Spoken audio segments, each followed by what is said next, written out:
Intermediate प्राविधिक कला से आज एक और निर्मेय को पढ़ेंगे और देखते हैं।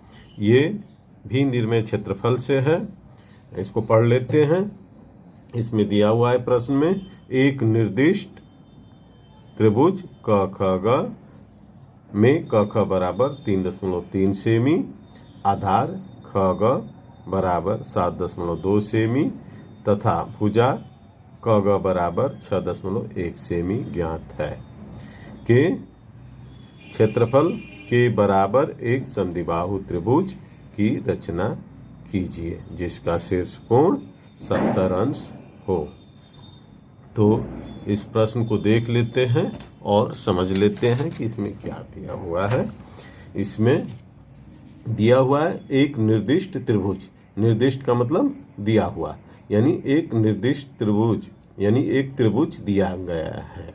तो इसमें मैंने जैसे बताया था कि एक अंडरलाइन कर लेना चाहिए जो दिया हुआ है। तो क ख ग दिया हुआ है और इसी के क्षेत्रफल के बराबर एक समद्विबाहु त्रिभुज की रचना करनी है जिसका शीर्ष कोण 70 अंश हो। 70 अंश हो यानी शीर्ष कोण, इसको ऊपर के कोण को कहते हैं। और समद्विबाहु त्रिभुज का मतलब होता है जिसकी दो भुजाएं बराबर हो, यानी एक त्रिभुज दिया गया है और एक त्रिभुज की रचना करनी है, लेकिन इस त्रिभुज की माप दी गई है और ये समद्विबाहु त्रिभुज बनाना है। समद्विबाहु त्रिभुज में भी शर्त है कि 70 अंश का कोण होना चाहिए। अब इसकी माप दी गई है। क ख बराबर 3.3 सेमी दिया गया है, ख ग बराबर 7.2 सेमी और क ग बराबर 6.1 सेमी दिया हुआ है। अब ठीक इसी क्षेत्रफल के बराबर हमें एक त्रिभुज की रचना करनी है। तो आइए करते हैं। पहले जो दिया गया है उसको हम बना लेते हैं। इसकी माप दी गई है 7.2 सेमी। तो 7.2 सेमी की रेखा खींच लेंगे, यहाँ पर आएगा और यहाँ से यहाँ तक एक रेखा खींच लेते हैं। अब लिख लेंगे, इसका नाम खग है, दिया हुआ है यहाँ पर खग, ख और ग।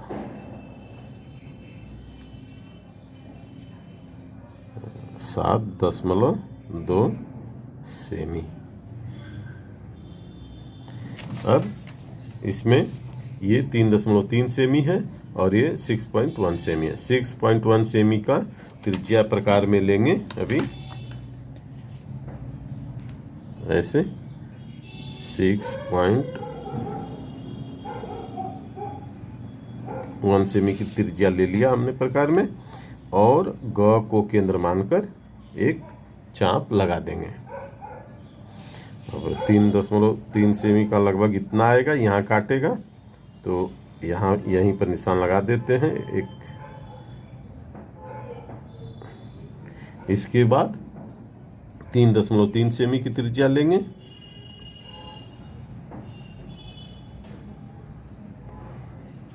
और ख को केंद्र मानकर इस पहले वाले चाप को काट देंगे और इसका नाम लिख देंगे क।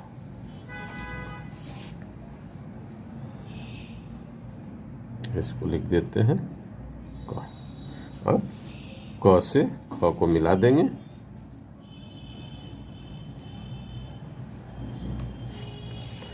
और क से ग को भी मिला देंगे।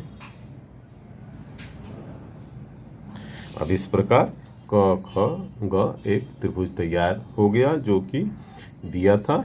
इसकी माप भी लिख देंगे, यहाँ लिख देते हैं 3.3 सेमी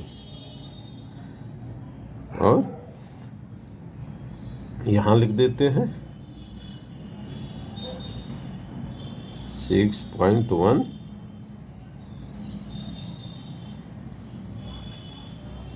सेमी। अब इसी के क्षेत्रफल के बराबर हमें एक समद्विबाहु त्रिभुज की रचना करनी है। तो समद्विबाहु त्रिभुज की रचना करने से पहले मैं एक बात समझा दूं आप लोगों को कि ये त्रिभुज समद्विबाहु त्रिभुज जो दिया हुआ है, इसमें प्रश्न में जब आपके पेपर में प्रश्न आएगा तो हो सकता है कि इसकी स्थितियों को बदल दे। अब जैसे ये माप है तो इस माप को बदल सकता है, ये कोई भी माप बदल सकता है, या इसमें ऐसा भी हो सकता है कि इसका आधार दिया हुआ है और ये दोनों तरफ का कोण दे बनाने के लिए, तो दोनों तरफ का कोण बनाया और मिल गया तो भी ये त्रिभुज बन गया। या ऐसा भी हो सकता है कि इसका आधार दिया हुआ है और एक भुजा दिया हुआ है और एक कोण दिया हुआ है, तब भी ये त्रिभुज तैयार हो जाएगा। अगर ऐसा देता है कि इसकी ऊंचाई 2 सेमी और इसका 5 सेमी, तो ये ऊंचाई और आधार का एक दिया हुआ त्रिभुज बन गया। कहता है कि 5 वर्ग सेमी क्षेत्रफल के बराबर समद्विबाहु का बनाना है। तो 5 वर्ग सेमी क्षेत्रफल जब होगा तो हमें ये देखना होगा कि 5 वर्ग सेमी क्षेत्रफल में कैसे बनेगा। तो पहले मैं बता चुका हूँ पहले के निर्णय में कि जब हम 5 सेमी आधार खींचेंगे और ऊंचाई 2 सेमी लेंगे तो ये 5 वर्ग सेमी के क्षेत्रफल का ये त्रिभुज बन सकता है। तो इस तरीके से दिए हुए त्रिभुज में कई तरह का बदलाव हो सकता है और हर तरह के बदलाव को हमें समझना चाहिए। अब आइए प्रश्न को आगे हल करते हैं। अब यहाँ 70 अंश का कोण दिया हुआ है, तो हम ख बिंदु पर 70 अंश का कोण बना लेंगे।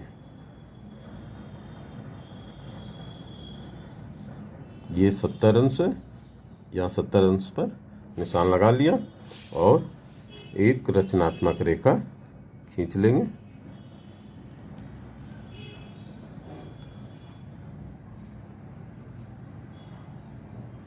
ऐसे ये हो गया 70 अंश। अब इसके बाद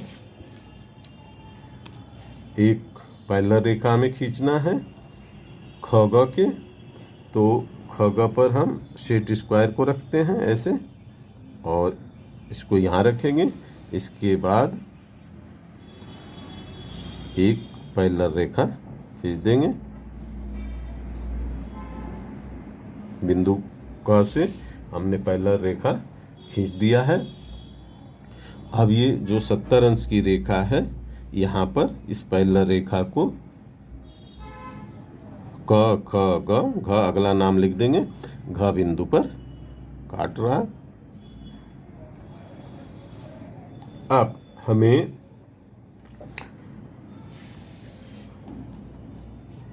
ख ग रेखा तथा ख घ रेखा का मध्यानुपाती खींचना है। मध्यानुपाती रेखा कैसे खींची जाएगी उसमें मैं समझाया था, इस तरीके से ये समझाया था मध्यानुपाती कैसे बनाया जाता है। तो इसमें जैसे AB 2 सेमी की है और BC 8 सेमी की है, इस पर एक हम अर्धवृत्त की रचना कर देंगे और इसका जो दोनों का जोड़ है उससे हम लंब खींचेंगे, तो इसमें BE रेखा मध्यानुपाती रेखा है। ठीक यहाँ पर भी यही करना है। इस कंसेप्ट को पूरी तरीके से समझ लेना आवश्यक है। फिर इसको दोबारा रिपीट करते हैं। यहाँ पर 2 रेखाएं कौन कौन सी हैं, खग और खग। अब दोनों रेखाओं को एक साथ जोड़ देते हैं। तो जोड़ने के लिए क्या करेंगे, ख और घ की दूरी प्रकार में लेंगे और ख को केंद्र मानकर एक आर्क लगाएंगे ऐसे।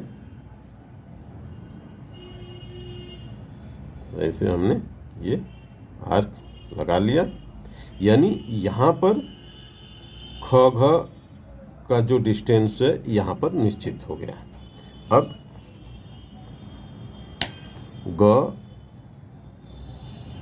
ख ग को आगे बढ़ा लेते हैं।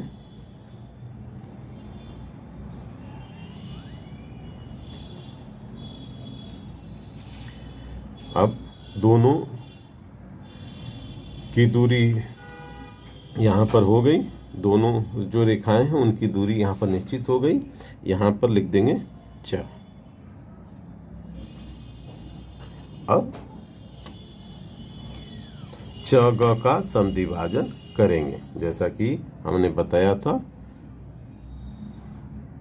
आधे से अधिक दूरी लेंगे और इसका समद्विभाजन कर देंगे ऐसे, और नीचे की तरफ भी ऐसे चाप लगा देंगे। और इसके बाद ग को केंद्र मानकर पहले वाले चाप को काट देंगे।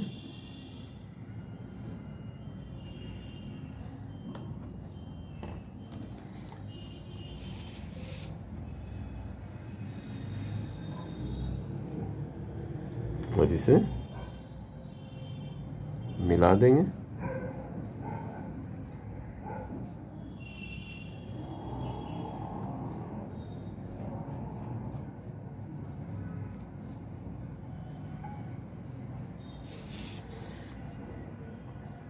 अब यहाँ पर च ग का मध्य बिंदु प्राप्त हो गया और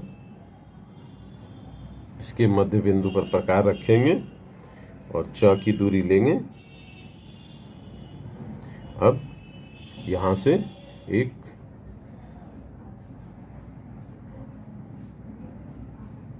अर्धवृत्त बना लेंगे।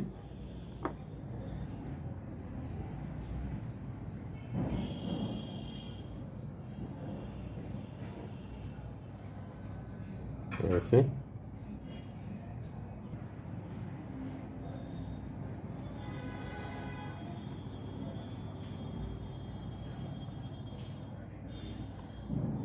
ये अर्धवृत्त बन गया। अब ये दोनों का जो जोड़ है, यहाँ से हमें लंब खींचना है। लंब खींचने के लिए जो ये अर्धक रेखा है, इसके समांतर रेखा अगर हम खींचेंगे तो यहाँ पर लंब होगा।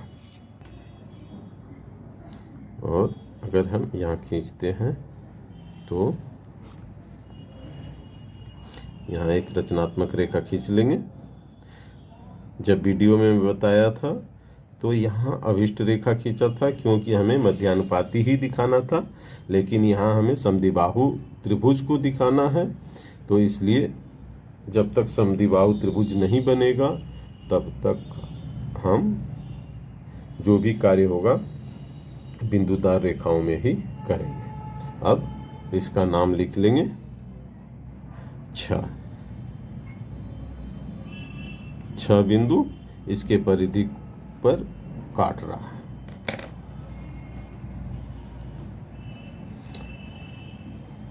ख को केंद्र मानकर ख छ की त्रिज्या से ऐसे त्रिज्या ले लेंगे। ख छ की त्रिज्या से एक आर्क लगाएंगे जो कि नीचे तक इसको ले जाएंगे और ये यहाँ लिख देंगे झा।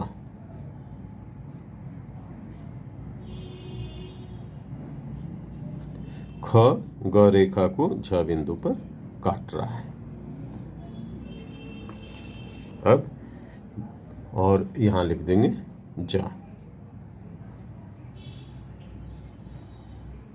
जा इस झ छ झ आर्क को, और ये जो 70 अंश का हमने एंगल बनाया था, ये यहाँ पर ज बिंदु पर काट रहा है। अब ज और झ को मिला देंगे। ये अभिष्ट रेखा में मिलाएंगे क्योंकि समद्विबाहु त्रिभुज की ये एक भुजा प्राप्त हो गई। इसे अभिष्ट कर देंगे और अब ख और ज को भी अभिष्ट कर देंगे।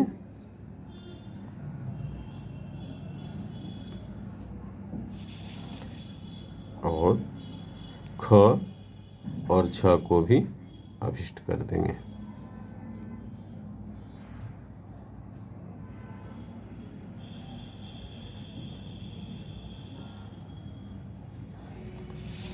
अब इस तरीके से हमारा प्रश्न तैयार हो गया। इसमें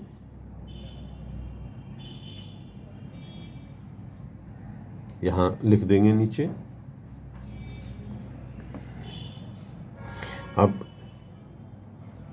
ये और ये दोनों की माप बराबर है। ख ज और ख ज रेखा की माप बराबर है, इसलिए ये दोनों समद्विबाहु त्रिभुज है। हम देख सकते हैं कि ये माप ये और उतनी ही दूरी इसकी भी है, इसकी भी है, तो इसलिए ये समद्विबाहु त्रिभुज है। यहाँ लिख देंगे ख झ ज अभिष्ट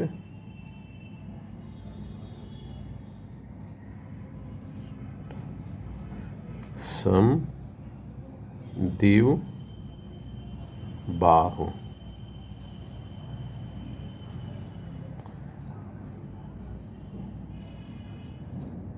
त्रिभुज है। और ये प्रश्न तैयार हो गया। इस प्रश्न का अभ्यास करिए और मध्यानुपाती बनाने के लिए जो आपको बताया गया है उसका अभ्यास कर लीजिए, जिससे कि आगे निर्णय में अगर बनाना है तो आपको कोई भी परेशानी ना हो, आसानी से आप किसी भी प्रश्न को समझ सकें।